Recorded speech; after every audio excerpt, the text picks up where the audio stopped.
terms of the mapping ecosystems of the world, we have talked with Craig and with others in the species red list about developing a common, at the very least, a common habitat classification scheme. So the scheme that exists for species, to harmonize it with the one for ecosystems, to reach one consensus kind of column in that database. So at the very least, we have they can speak to each other in database language, and that is something that Tom Brooks' colleagues primarily are leading, and hopefully Don Faber-Lenko and others will do this kind of challenge. We'll see how much we can do about that. And we also are very, very interested in thinking about how, once you've got spatial data sets, it's relatively easier to overlay them, but we want to really find a way to interact productively with the key biodiversity areas and protected areas.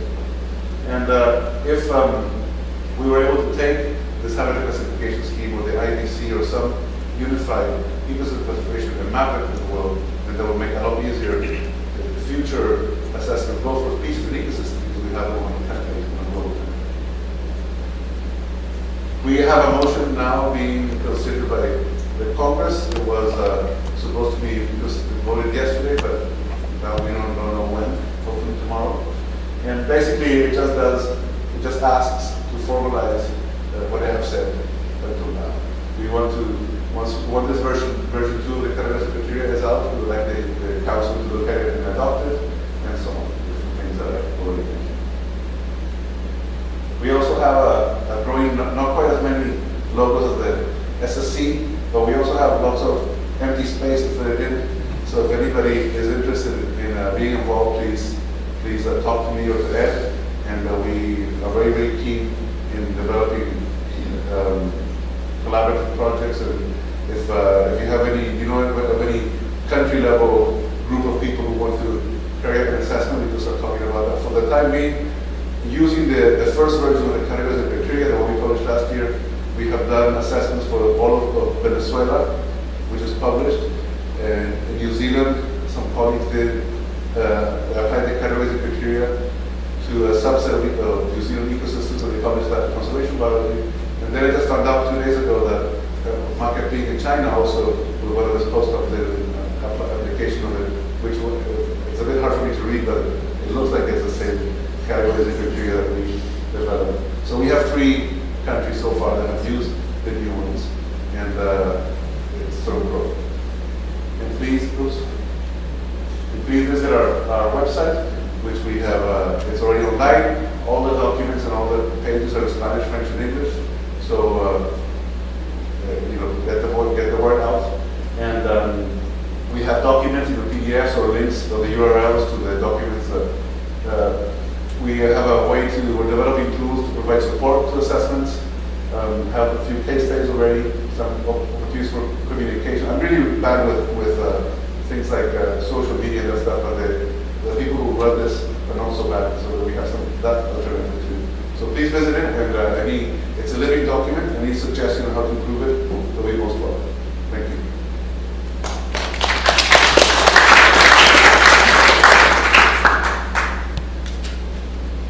So thanks, John Paul. I'm sure there's lots of questions, but right now I'm told that there's going to be some tea and goodies outside. So can someone just check it to see if the tea's outside? We don't want to get it cold or somebody eating it all, or all the nice goodies. And then we can just pick up a few questions afterwards. But if anyone wants, it's there. So are you okay with having a quick break now? We'll come back to questions later, because I imagine there's quite a few. Colleen? Sorry, Siobhan and I need to go to a couple other sessions, but we'll do just before tea. We do the WDPA before tea, or What form is the tea in a form that is going to get cold if we leave it for 10 minutes? It's in these containers. Okay, so do you want to go with the WDPA? KBA people okay with that? The WDPA next then, and then we'll take questions on the both. And I imagine there's going to be quite a few.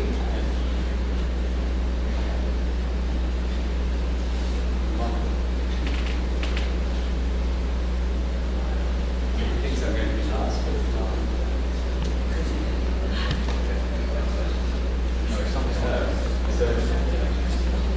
it's going to be the last one.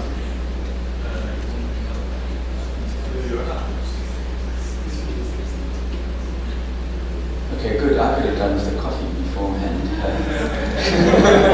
Sorry. Sorry for me. Okay, so this is not quite it's a three-hander in a way, because both Siobhan and Colleen are going to make input into this. Oh, hang on. I wonder if this is the right version of this. Yeah, well, I'm going to have to use this one. So sorry, the names are not changing. Right. So I think the first thing that I should probably point out is that, along with this general effort that we're all talking about here, within the Global Protected Areas Program of IUCN, we also have an inherent purpose for integration. This is not we're not trying to just join up independent parts of things, because it's essential for what we're trying to do that there is integration of products. So we have an internal purpose when we're trying to look at our responsibilities to the CBD and the interpretation of the HE targets and other targets. I emphasize that there are many targets that depend on spatial information regarding protected areas, but also IUCN's new quadrennial program, where protected areas cut across all of the programmatic areas, and therefore their attributes about data and so on that speak to issues of governance, issues of contributions to global challenges. So, I just wanted to emphasize, Jane, the absolute, there's an outward but also an inward integration purpose.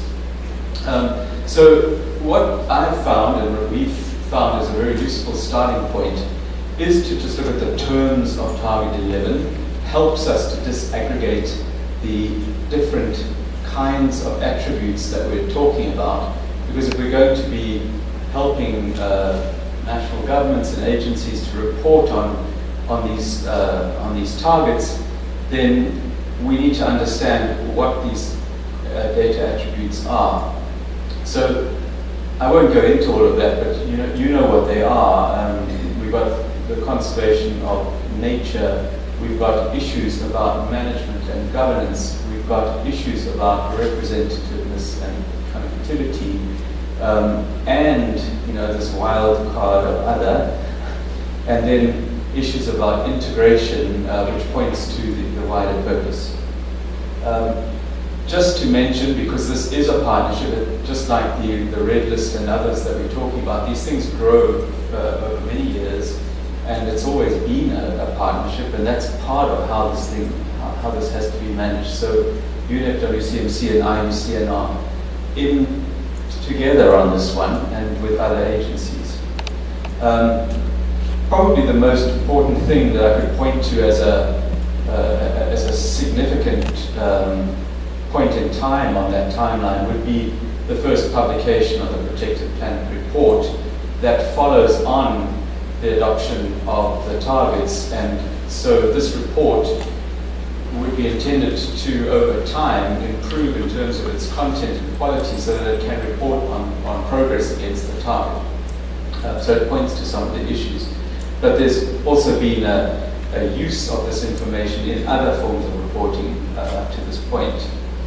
So just to touch on some of the growth issues, the slides came from UNEP WCMC, but there has been recently not just an extremely rapid increase in the number of protected areas in the world being either designated or recognized to be protected areas, but also the database itself has been growing rapidly. So there's issues here about quantity, and then of course about quality.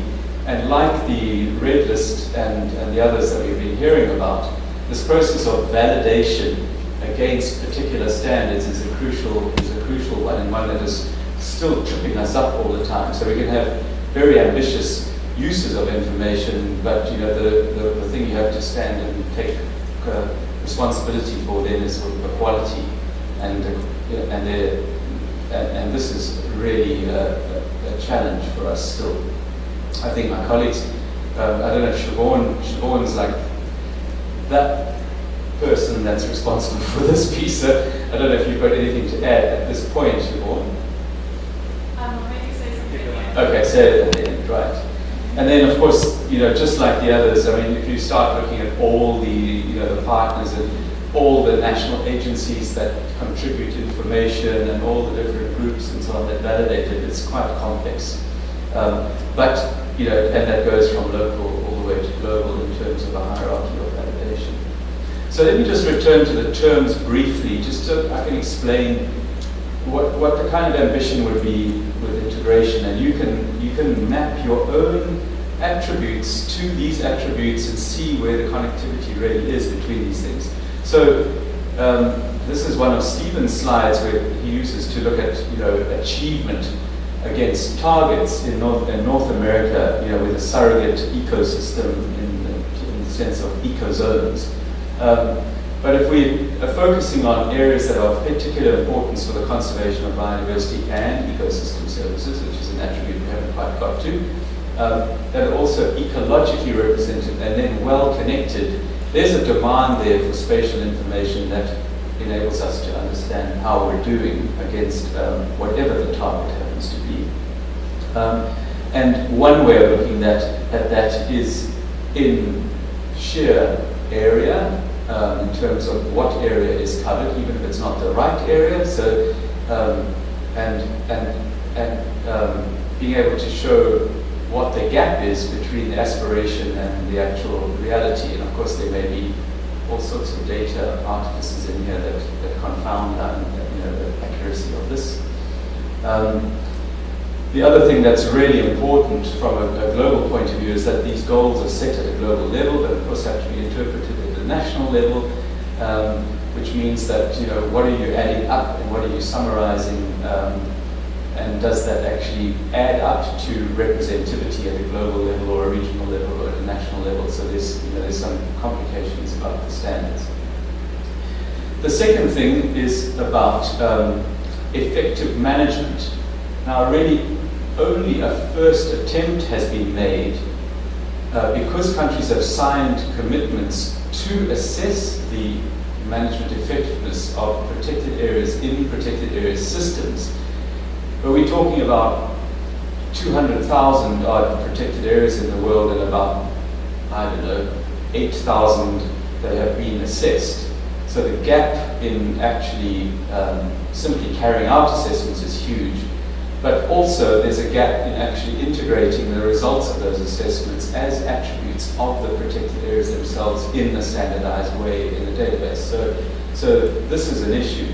There are other things that have been done quite well, like assigning, well, the technology for assigning a category is fine if you get it right. You know, if you actually have a standardized way and a very validated way of saying, is this a category 1A or a category 2, then the database actually can accommodate that. So we have a problem about data quality at source and the validation of data at that level. I'll just point to the fact that measuring management effectiveness does not tell you anything about whether or not the protected area is actually achieving its objectives. So it, you know, just might be, you know, getting 50% in the class mark means it's half not achieving its objectives. So what is the actual international standard for what constitutes a well-managed protected area?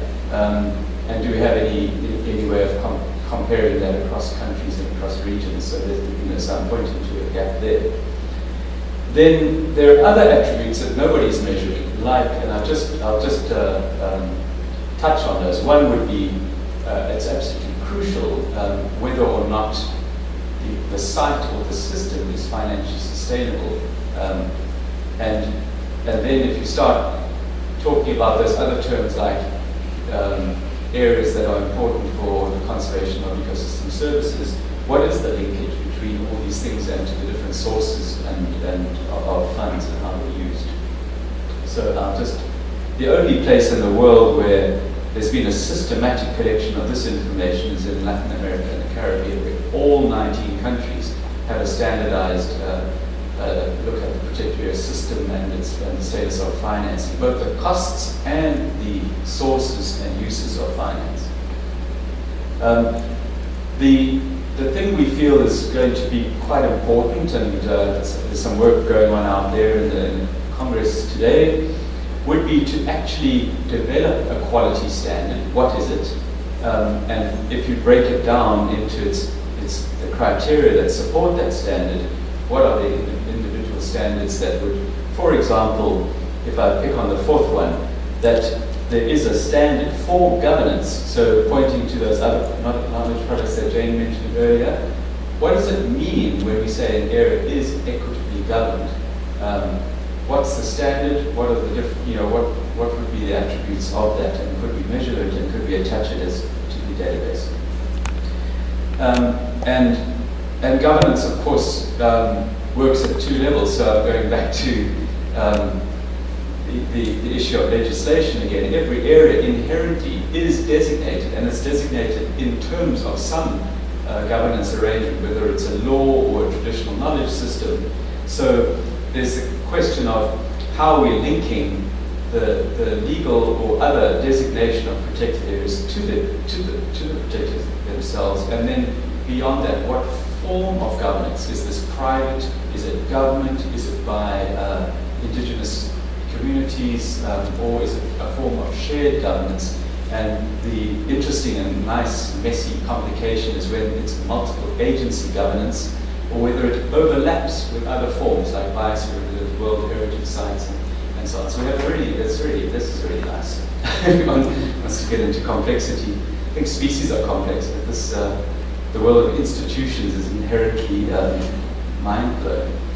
So, here's a matrix of categories by governance type. Can you imagine, one has to be able to assign any area to maybe one or more of these blocks and do that in an incredible way. So, interesting. There's another campus somewhere in one of these next door rooms that is doing that, and I think that's where they want to go. So, then the other thing would be other effective area-based measures. Now, so this is troubled ground, and we're trying to approach standards and assessment methodologies for how would you assess the governance of a site, how would you assess the governance diversity in the system, and have that done in a standardized way. And if one takes that further, governance is all about how power and authority and decisions are made in society. How does that influence the distribution of the costs and benefits of the existence of a protected area? And those are attributes that are crucially important for their social sustainability. So I'm talking to Ed across the table here too.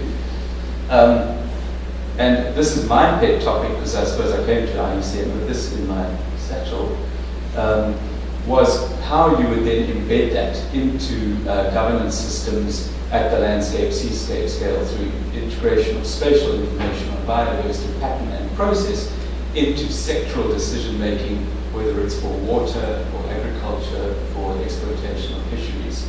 And there are legal and other tools that allow for regulatory approaches that allow for that, but they all need data, and this is why integration is absolutely crucial. So standing between you and your coffee, I just want to finish with two couple of slides. The first thing is that we're coming from a particular place and a particular mindset where we started with a UN mandated list, so just a list of these are protected areas in whichever country they are, and something else about them, probably attributes about their location, and so on. We've moved to a point where we have at least topological information.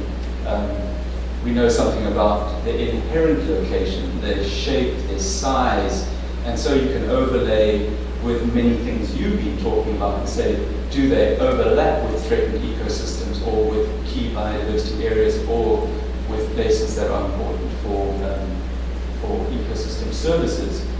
We also have, so there's these inherent spatial attributes.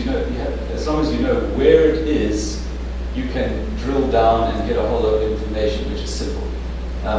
The other thing, which is a little bit trickier, which is kind of where the inaccuracies come in, is what do you call it? How is it legally established? Who owns it? Who manages it? What's its objective? Most designations contain this information, so the idea is you can go and fetch this information, but you can't see it in the database necessarily. It has to be added to the spatial element. A bit like the red list. And then there's also a whole bunch of things that we have to try and get to grips with as we move forward. And of course, Jane, one wouldn't want to start and try and do all of this in one go. But maybe we're starting with, say, representativity and connectivity because they're things we can approach. We can start a process of looking at governance type, but it's going to take years, if not decades, to populate that. Similarly with things like management effectiveness or those measures.